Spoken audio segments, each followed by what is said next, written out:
पाडर जिला के हारिस तहसीलदार ने आज सुबह करीब 9 बजे तीसरे माले की छत से छलांग लगा दी, जिससे उनकी दर्दनाक मौत हो गई। घटना के बाद से क्षेत्र में हड़कंप मच गया। तो वहीं हारिस तहसीलदार के द्वारा आत्मघाती कदम उठाने के पीछे क्या वजह है, यह पता नहीं लग पाई है। पुलिस मामले की जांच में जुटी हुई है। हारीज तालुकाમાં મામલતદાર તરીકે ફરજ બજાવતા વી.ઓ. પટેલ સાહેબ નાઓનું આજરોજ સવારે આશરે 9:30 વાગે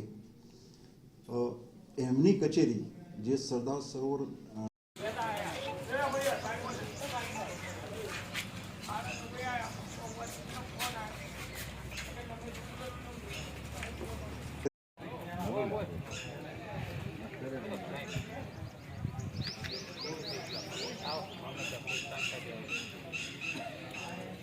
અકસ્માત મોત હાલમાં હારીજ પોલીસ સ્ટેશન નોંધી અને આગળની તપાસ શરૂ કરવામાં આવેલ છે અને એમના જે ડેડ બોડી છે એને પેનલ ડોક્ટરથી ઇન્ક્વેસ્ટ કરવા માટે મોકલી આપેલ છે। સાહેબ મૃતકના ખિસ્સામાંથી કે કોઈ સુસાઇડ નોટ એવું કંઈ મળી છે? શરૂઆતની હાલની તપાસમાં એમના ખિસ્સામાંથી કે બીજા કોઈ કપડામાંથી સુસાઇડ નોટ કે એવું કંઈ મળેલ નથી। પ્રાઇમરી કોઈ જાણવા મળ્યું છે આત્મહત્યા કરવાનું કારણ? હજુ સુધી જે તપાસ થઈ છે એમાં કારણ જાણી શકાય નથી, પરંતુ અમે ઊંડાણપૂર્વક તપાસ કરીશું। મામલતદાર સાહેબ જે કચેરી ખાતે પહોંચ્યા ત્યાં કોઈ મીટિંગ કે એવું કોઈ હતું? એ હજુ અમને જાણવા મળ્યું નથી, કારણ કે અમે સવારથી આ જે બનાવ બન્યો છે એના પછીથી હાલની એમના જે ઇન્ક્વેસ્ટ આના બધું છે એમાં એંગેજ છીએ, એટલે એ બાબતે સંપૂર્ણ તપાસ થશે।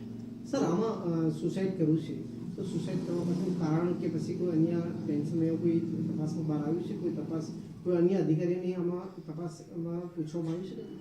હજુ પ્રારંભિક તપાસ હમણાં તો અહીંયા અકસ્માત મોત દાખલ થયેલ છે, એટલે પ્રારંભિક બેઝ ઉપર હાલ તપાસ થઈ રહી છે, ચાલુ છે। ઊંડાણપૂર્વક તપાસ કરવામાં આવશે। આને તપાસમાં સર પરિવારનું કોઈ નિવેદન લેવામાં આવશે, કોઈ ઉચ્ચ અધિકારીના નિવેદન લેવામાં આવશે? પોલીસ કઈ કડી ઉપર આગળ વધવાની છે? અમને જે પણ માહિતી મળશે એ મુજબ તમામ નામે નિવેદનો લઈશું। સાહેબ, નોકરીમાં કોઈ એવું પ્રેશર હતું કે કોઈ એ ટાઈમનું પ્રેશર કોઈ જાણવા મળ્યું છે? એ પણ તપાસ દરમિયાન જો જણાશે તો એ માટે પણ ઊંડાણપૂર્વક તપાસ કરવામાં આવશે। સાહેબ, રવિવારે તો કંઈ મીટિંગ બોલાવવામાં આવી હતી કે આજે આવવાનું કારણ શું હતું મામલતદારશ્રીનું? હજુ એ અમે જાણી લઈશું। મામલતદારશ્રી એમની પ્રાઇવેટ ગાડી લઈ અને કચેરી આવેલા હતા। આજે સંપૂર્ણ તપાસ જે છે તે કેટલા દિવસમાં પૂર્ણ થશે? અને આ તપાસ વસ્તુ એ ઊંડાણપૂર્વકની તપાસ કરવાની હોય એટલે લાંબી ચાલી શકતી હોય છે। Okay sir. સાહેબ